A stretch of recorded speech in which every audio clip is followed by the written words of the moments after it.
We interrupt our program to bring you this important message.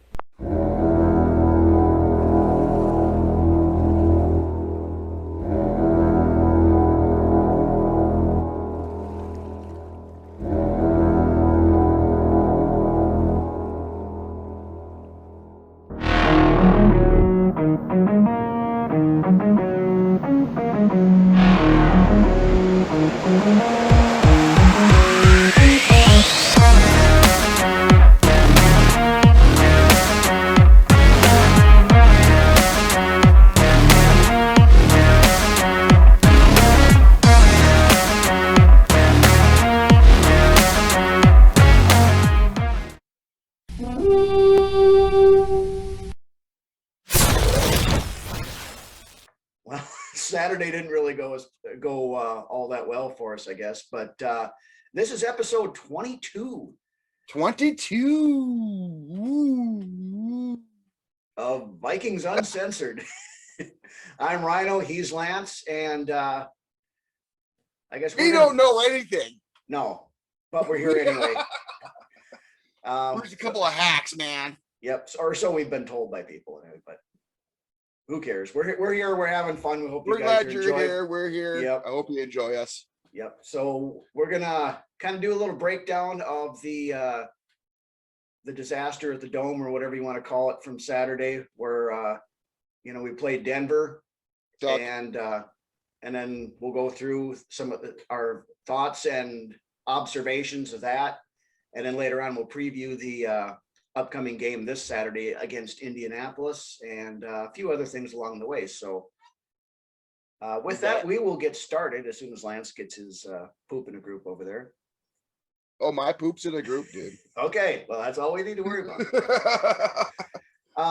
Some overall team things that we saw.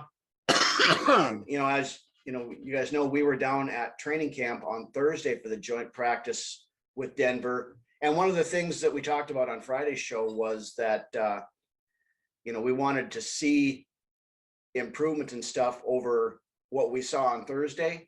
And unfortunately, we did not. No, it looked pretty much the same. The team looked exactly like it did. A little bit worse, Thursday. I think. Possibly.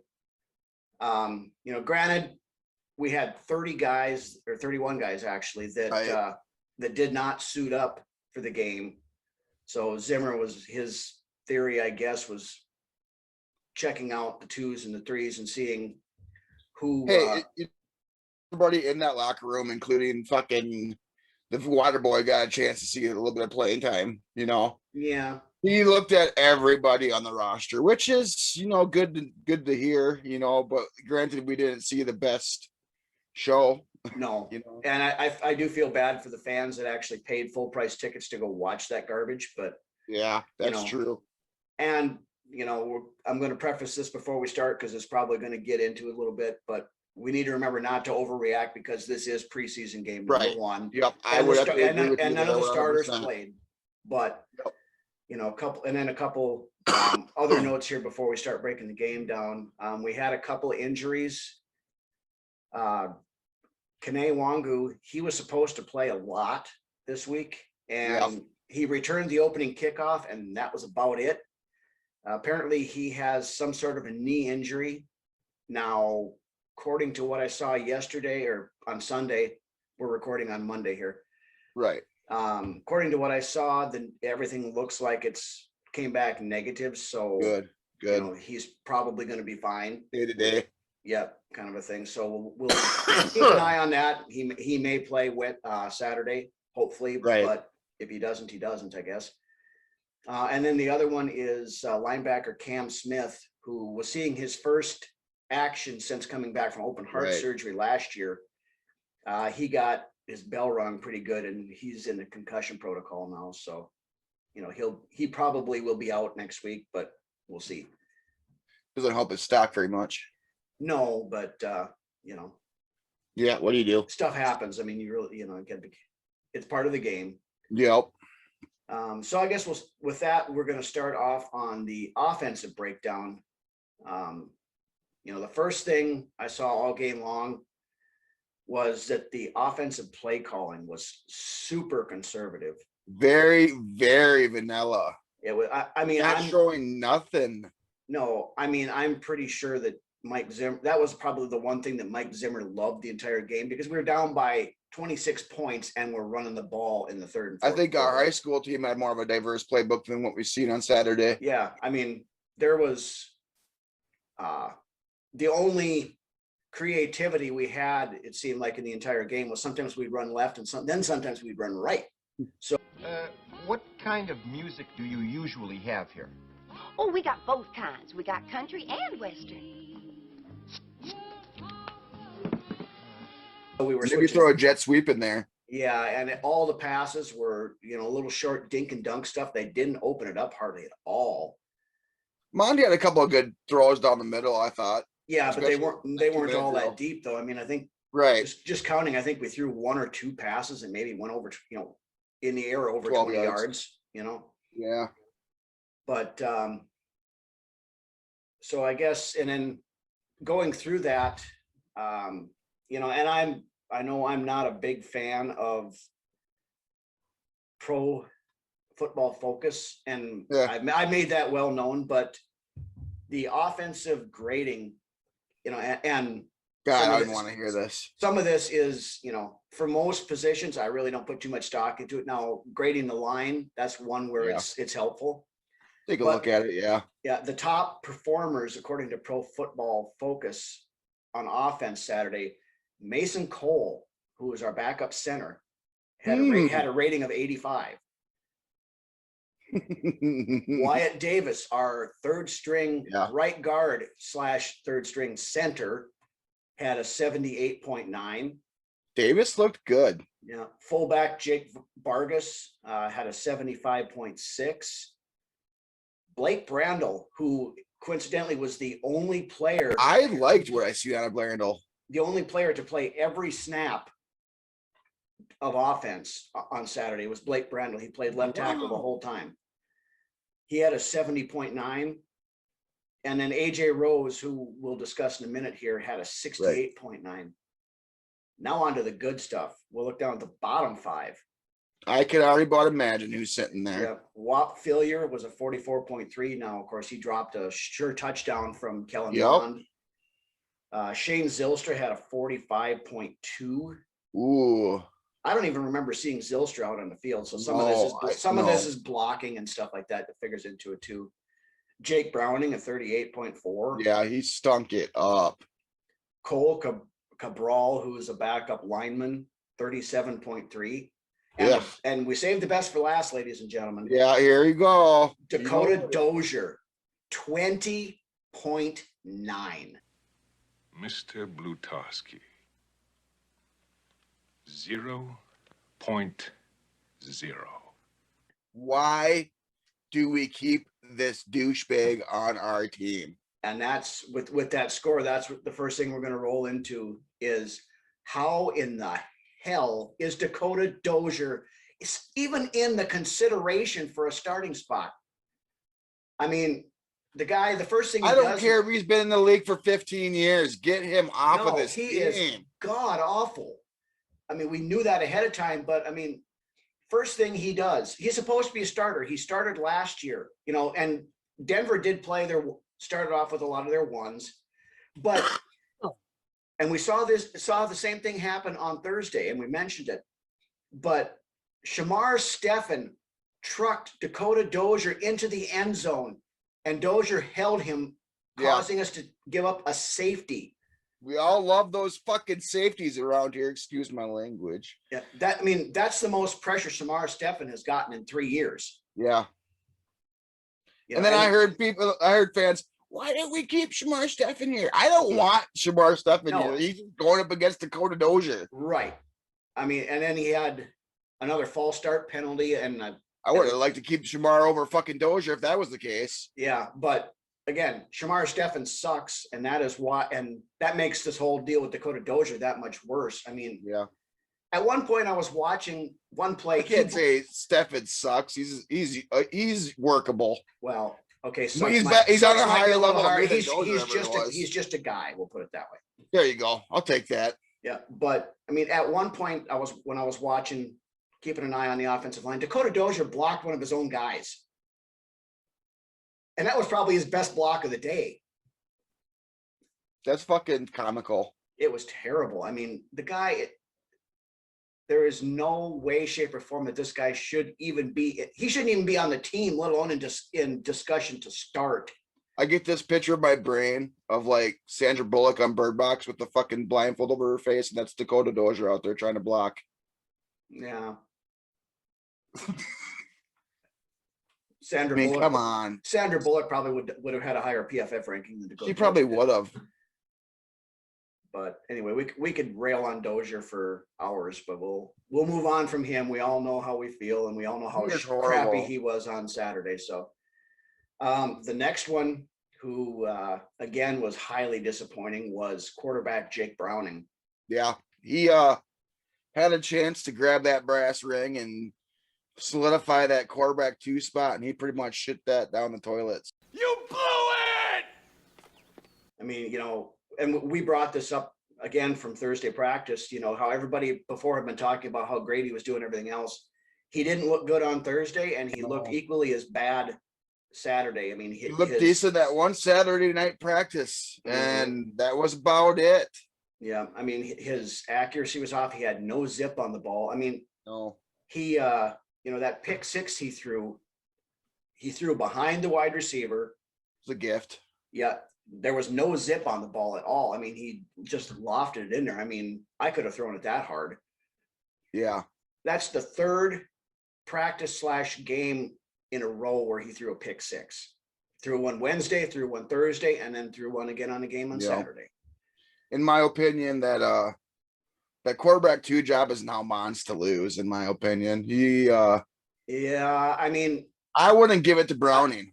No, I don't. I mean, and maybe Jake will show us something in the next couple of games, but if I'm Spielman, I'm checking around to see if there's somebody with a little more experience that, you know, even like a Blake Bortles or somebody who's sitting out there that could come in and, you know, just because if something happens with Kirk, I mean, granted, yes, he's been extremely durable over his career, but, you know, as we saw with the protocol stuff, he could close contact and be out for 5 days and miss a game.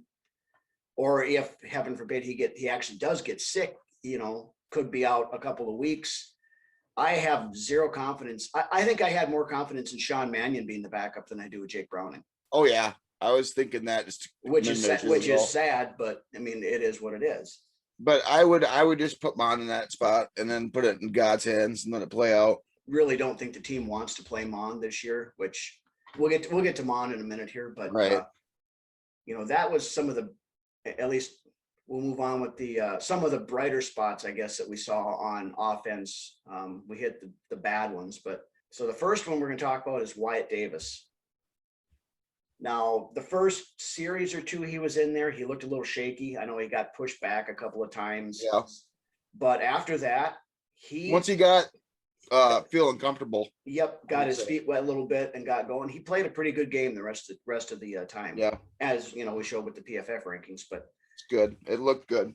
Yeah, I thought he was one of the few lone bright spots in the you know, during the game. You know, like I said, one thing we didn't mention, you know, our wide receivers didn't do anybody any favors either. They were dropping passes left and right.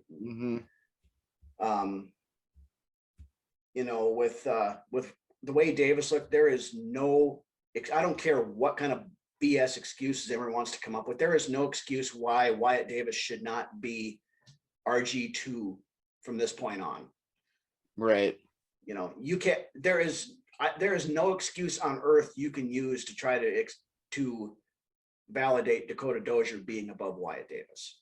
There's not. I hate Dakota Dozier episode. Well, cut him yesterday for real. Yeah, I mean, we need to be down to 85 players by end of the day on Tuesday. Dakota Dozier should be one of those. He's not going to be, but he should be. Anyway, then the next one that my lighting's all sorts of crazy over here, man. Yeah, I don't know what's going on with you. You got the little purple. Now you got a purple haze. Am I getting abducted by fucking aliens right now? It could be. So yeah, if Lance clips out, we'll know that he got abducted during the episode here. No shit. Beam me up, Scotty. Snotty. Beam him down. Yes, sir. Immediately, sir.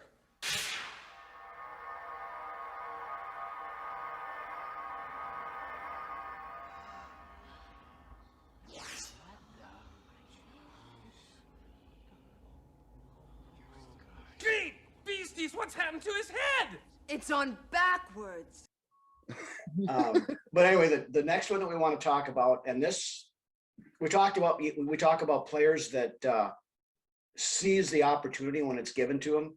Right. This kid here did. Running back AJ Rose Jr., Right. undrafted free agent rookie. You know, Kanewangu was supposed to get the lion's share of the carries and stuff today or on Saturday. And, you know, when he screwed up his knee or whatever happened there, of course he was out. Oh God, don't say that. Yeah. When he tweaked his knee and then AJ Rose came in, you know, the heart and soul of Kentucky Wildcat football. Mm-hmm. But yeah, with Rose, he carried the ball 25 times for 100 yards. I think as the game went on, Rose really got comfortable and started to settle in.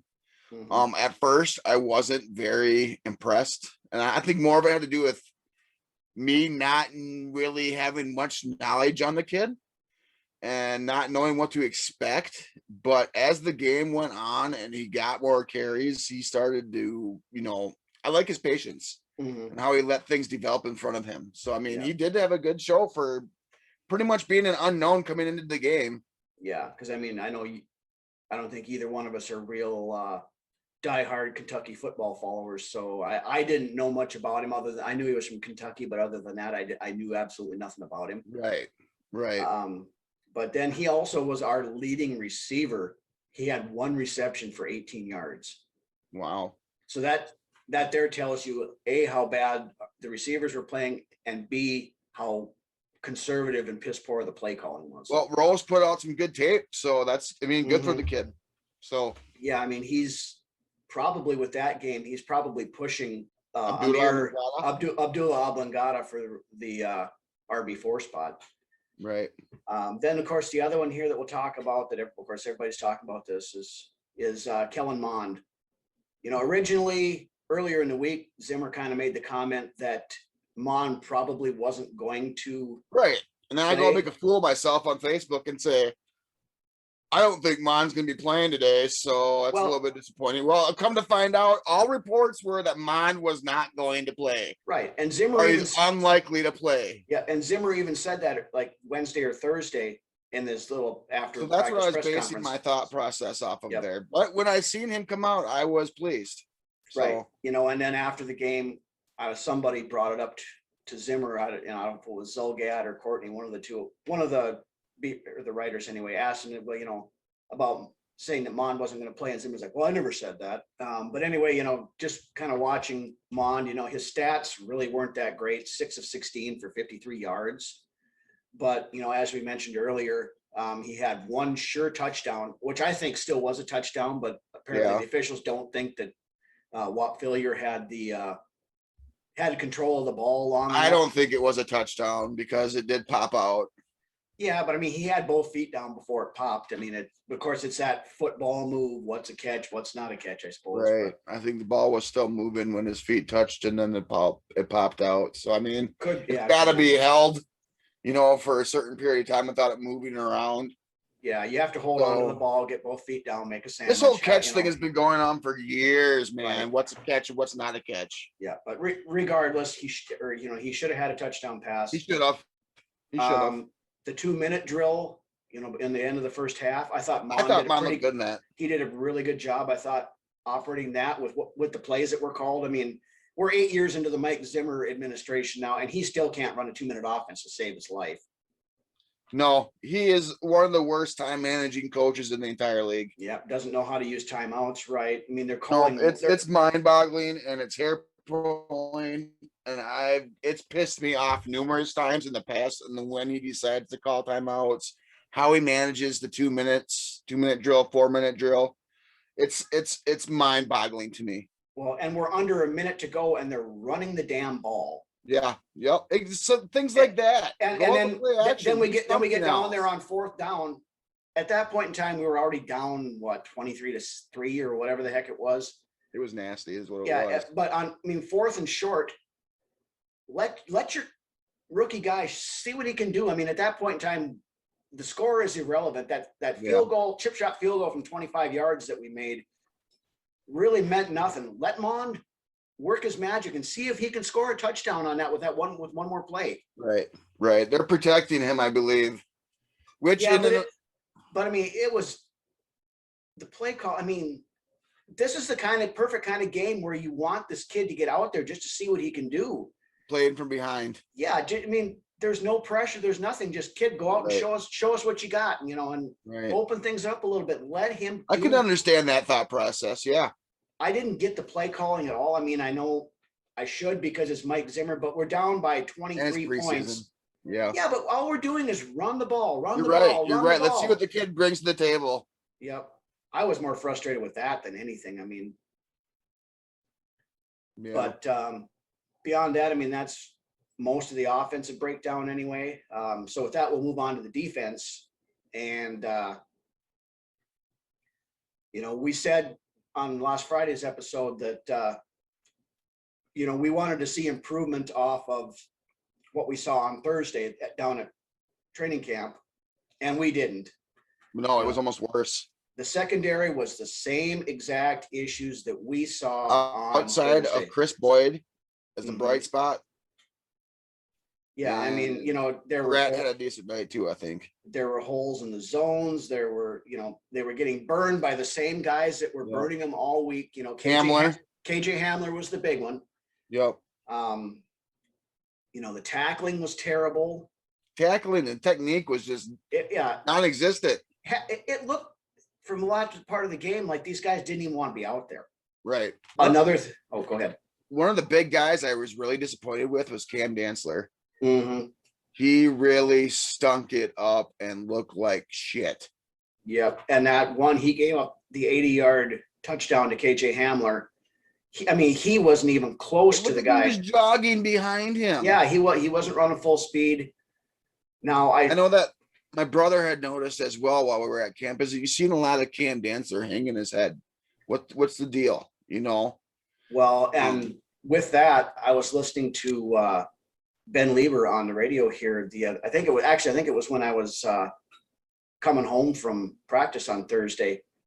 He is saying that he's wondering if Dantzler is maybe sulking because, he thought that position was his, and then they brought in Rashad Breeland. So he got his feelings hurt and that kind of stuff, and he's just moping around because of that. I've always said, competition, brings out the best, and the cream of the crop rises to the top, and the rest fizzle out. And it looks like at this point, Dantzler is he's got to find some confidence in himself and figure out what the hell's going on. And if he wants it. Yeah. And that's the thing, competition makes everybody better. And if you don't have the fortitude to, step up to the plate and accept the fact that there's going to be competition for this stuff, and you just expect stuff. You're just giving things. No, you're probably in the wrong business if you are going to sulk for 3 weeks because they brought in somebody to compete with you for your spot. Jerry Glanville once said, NFL stands for not for long, So there's always somebody looking to take your spot. Right. But yeah, anyway, another bad thing I saw, and we saw this last year. Now, this is an interesting point that somebody brought up when I was watching. We're talking about how bad the backups are.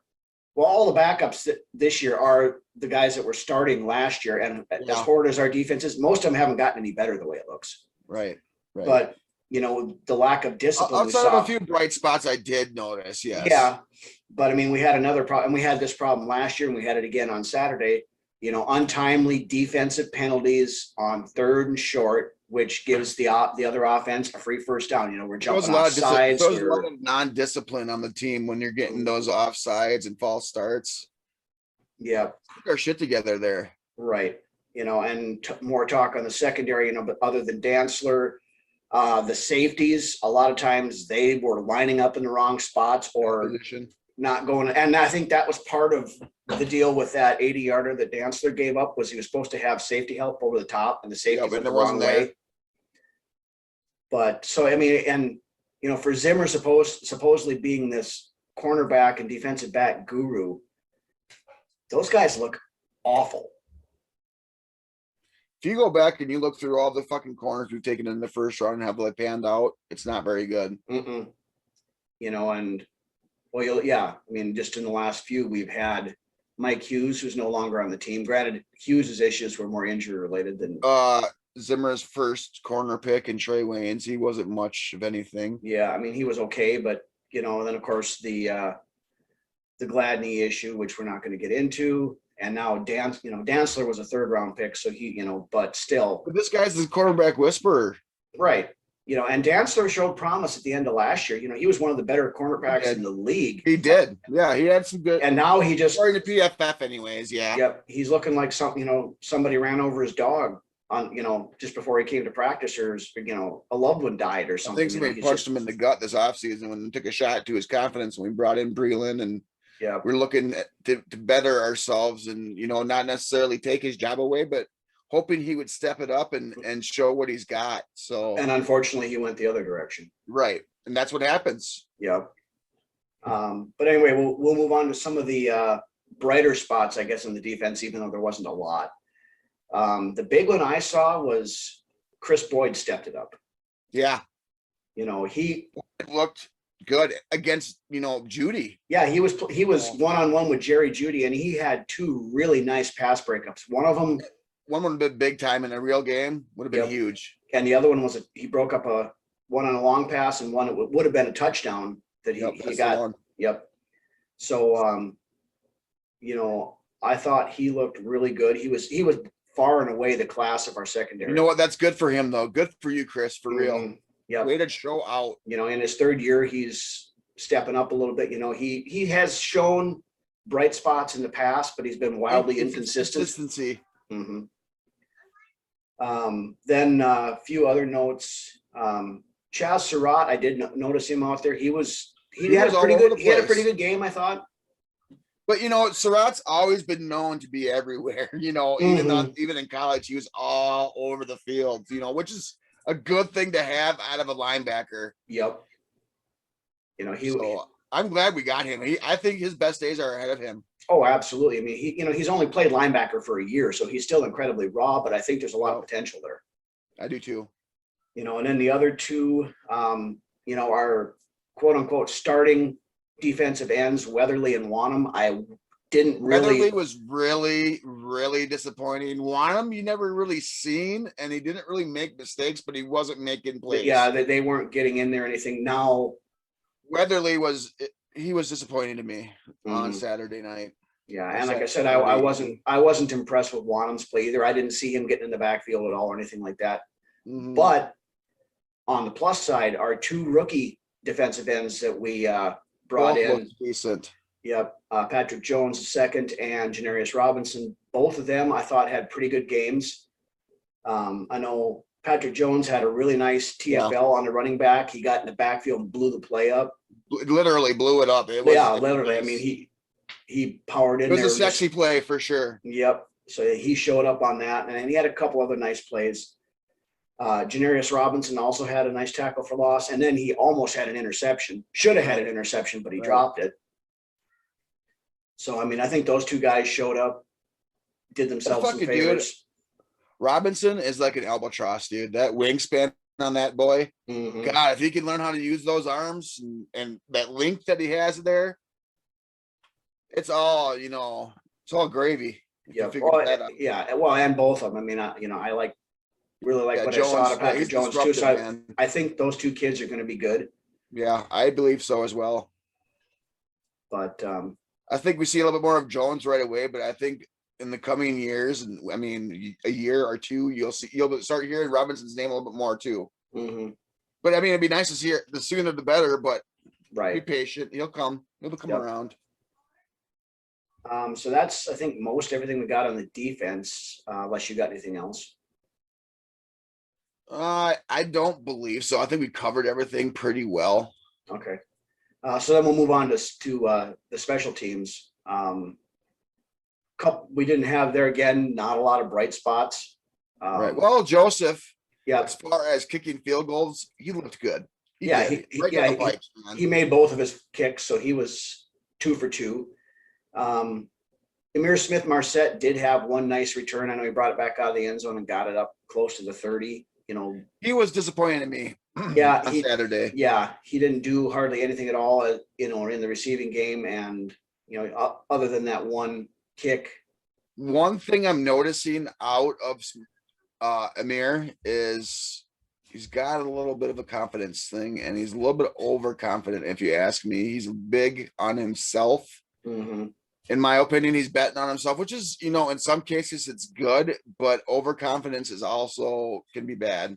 Yeah. Well, and we saw that last Thursday when we were practicing, when he scored that touchdown to end the offensive stuff, and he's out there doing his dance and saying this shit's easy. This is easy. And you go on Saturday night and you look like you do. You got some work to do, kid. Yeah. And like I said, I got no problems with confidence, or I like confidence, and I got no problem with cockiness as long as you can back it up. Well, yeah, let's see some numbers before you start, putting all your eggs in your basket. Yeah, we don't need to have this Jerome Simpson thing where you're, doing the first down thing when you're down by 25 points or whatever kind of crap. I know. Yeah. So with that though, we'll kind of move on to some of the lower parts of the special team stuff. Britton Colquitt. Yeah, that was ugly. Yeah. He had, I think, one decent punt. His longest punt was 48 yards. It wasn't good.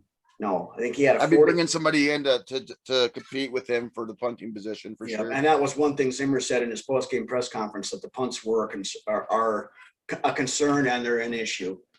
Yeah. So I wouldn't be surprised. You can't be letting fucking opponents start at the 40 to 50 yard line every fucking time we punt the ball. Nope. And that's the thing with, he had a 40-yard average, which is that's a high school punting average. Yeah. Yeah. It's ugly. So I would look to see Britton Colquitt get some competition in here quite shortly, unless they think maybe Zach Davidson can give him some competition. I don't know, but speaking of Davidson, he also had a good fucking drop. Yeah, right in the end zone. Yeah, so Browning should have had a touchdown with him, but it was he didn't help his stock at all. No, I said none of the receivers did really, but no.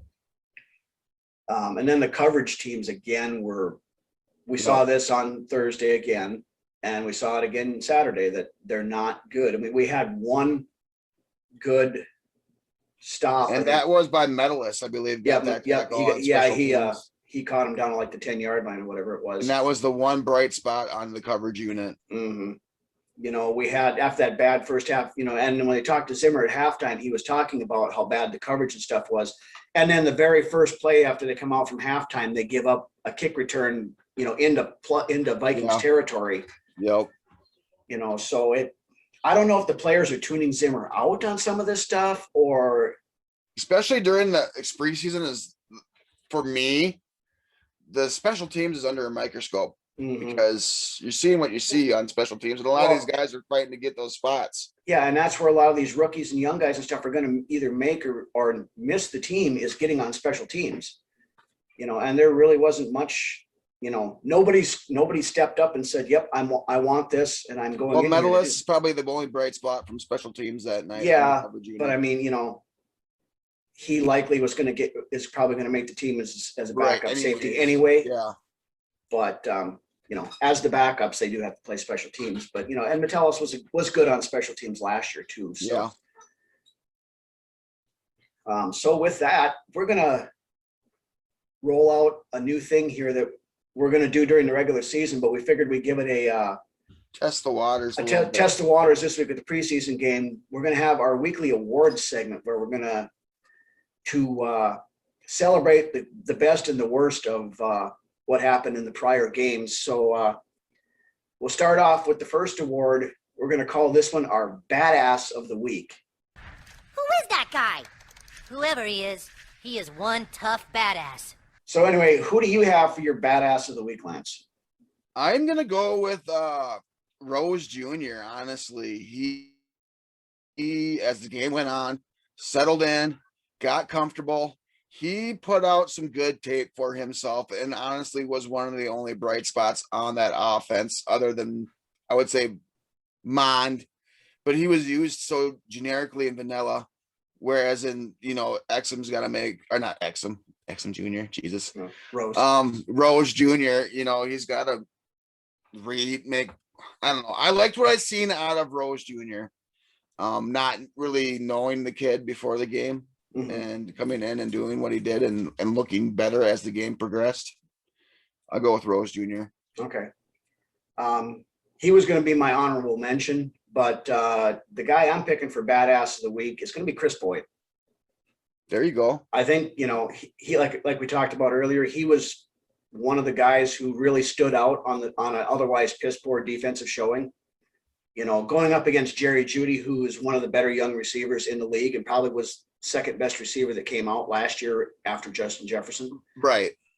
You know, he, with a couple of pass breakups he had, and he was where he was supposed to be. He was on his player, or, you know, so I liked what I seen out of Boyd. And, you know, even at camp, we didn't see Boyd making that many mistakes either. It was a lot of the others. Yep. So So I'm going to go with Boyd. So good pick. And now we'll go on to the other one. And this one we're going to call our, just to be a little nicer, I guess, we're going to call this one the Red Foreman Award. Son, you don't have bad luck. The reason that bad things happen to you is because you're a dumbass. All right. So who do you got for your Red Foreman Award winner? This is a little easy for me, and unless he gets booted off the team, he's probably going to win a lot of these this preseason anyways. Dozier, just complete garbage, hot garbage. Get him off this team like yesterday. Seriously, get rid of him. Just erase him from the annals of time, and that'll be that. Yeah, and I mean, granted, yes, it's low-hanging fruit and it's an easy pick, but I'm going Dozier as well. You know, there is nothing in his game that shows that he should be anywhere, even in the discussion for, or even have the opportunity to have significant playing time in the NFL. I mean, the guy is just flat out terrible. Yep. You know, it's so, I mean, like I said, it's an easy pick, but Dozier is mine as well. So I think a lot of the fans sit with us on that as well. Dozier, just, we've all know what he brings to the table. We've seen enough of him. He does not belong with the ones or the twos or even the threes. Get rid of him. No, and seeing what we saw on Saturday makes the fact that they actually re-signed him and brought him back this year even more mind-boggling. Right, and infuriating as a fan when you see that. Right. So anyway, we'll move on from that. But we're going to do this award show every week, I think, as long as there's games being played, because that's kind of lets us celebrate the good and the bad, I guess. But now the other big thing that's going to be coming up this week, first roster cuts have to be done by, I think it's 3 p.m. on Tuesday. And so by the time you guys see this, we'll know who all is gone. Now, Sunday afternoon, they already made a couple of moves. They cut defensive end Jordan Brailford and backup long snapper Turner Bernard. I personally would have made Dakota Dozier one of those, but yeah, I'd be surprised if they cut him in the first cuts, just because I have no idea what the hell Zimmer sees in this guy, but he'll still be here next week. I'd be shocked if they cut him right now. I shouldn't be shocked to cut him, right? But you know, he needs to be cut, but he's not going to, in my opinion. The third move that I don't think has officially been announced yet, but will be coming, and I'm guessing he's going to be the third of the five. Blake Prohl, of course, suffered that bad knee injury on Wednesday. Right. He'll most likely be going to IR. So that'll probably be the third. So then we have two more cuts that need to be made, have not been announced yet as of our time of taping here on Monday. And potentially there might be somebody else too, you know, if we bring in competition for Colquitt or, you know, something else that we need to see. But, you know, we'll follow that and we'll update you guys when that comes through. So with that, we're going to take a quick break here and go into our classic beer commercial, and then we'll be back to preview the Indy game. So crack one open and we'll see you in a second. Great night for a swim. I don't have my bathing suit. That's okay. Neither do I.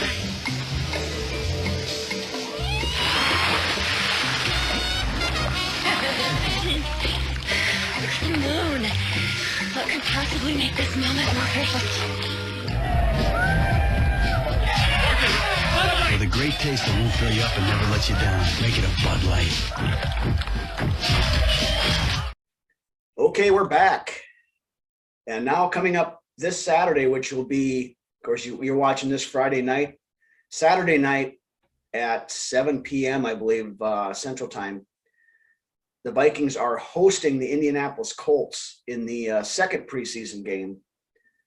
So what do you want to see out of this second game, Moslands? Well, I want to see some of the starters come in and get, knock off some of that rust.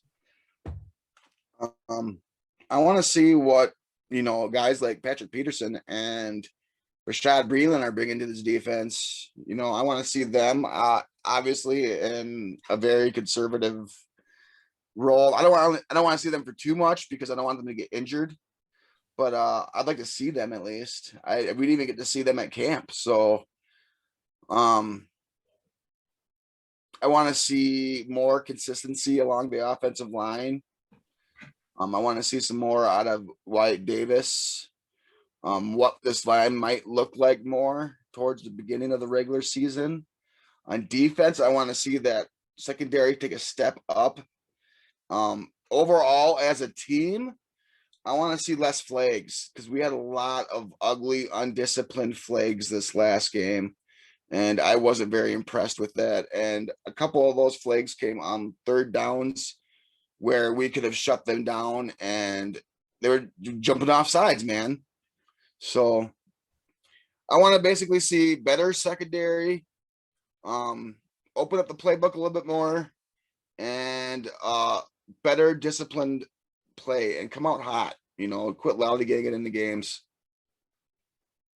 Yeah. And, for me, I guess, I want to see an improvement on the offensive line. The one thing I didn't agree with, I'm okay with Zimmer sitting, most of those 30 players, but one guy that I wish we would have seen play at least some is Oli Udoh. I mean, he's a tackle Right. You've converted over to guard who's never played guard in a game setting, and you're treating him like he's a entrenched 4-year starter and giving him the day off.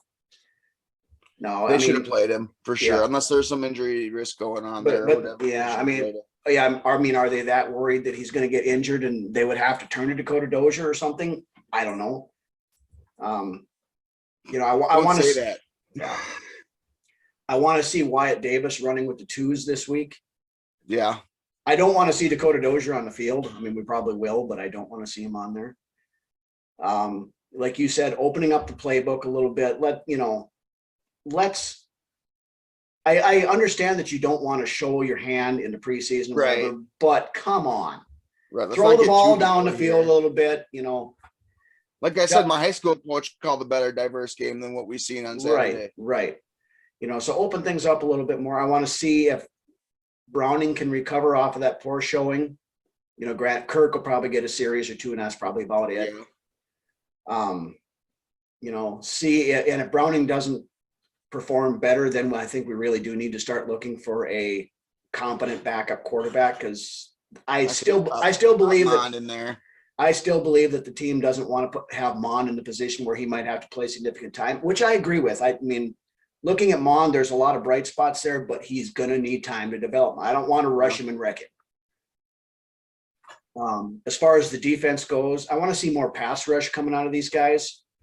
With, like I said, with Weatherly and Wanham, when they were in there, they didn't really show much as far as that. Such a disappointment to me, honestly, this last Saturday. I expected, at least something more out of him, but Yep. He's out there making mistakes. So, I mean, it's not good. Right. I want to see more out of Jones and Robinson. I think they had a good, like I mentioned before, they had a good showing to start with. I want to see them take the next step again. Right. But the biggest thing I want to see is our secondary start acting like it is a competent unit, and like I said, if we get we get Breeland and we get Patrick Peterson and Harrison Smith and Xavier Woods out there for a few plays, hopefully we'll see a lot better showing and a lot tighter coverage. Yeah. Give us a little bit more confidence going into the regular season, but and we're going to see a lot of these guys that we saw on Saturday playing again. And the scary part of it is, as badly as most of them played, we're one injury away from any number of those guys having to play significant time. I thought we had some good depth this year, but it's starting to worry me a little bit. Yeah, especially in the secondary. I mean, it's concerning. Dantzler, whether they need to go get him some kind of a sports counselor or something to talk to get his head on right. Something's going on there with Dantzler for sure, I believe. Yep.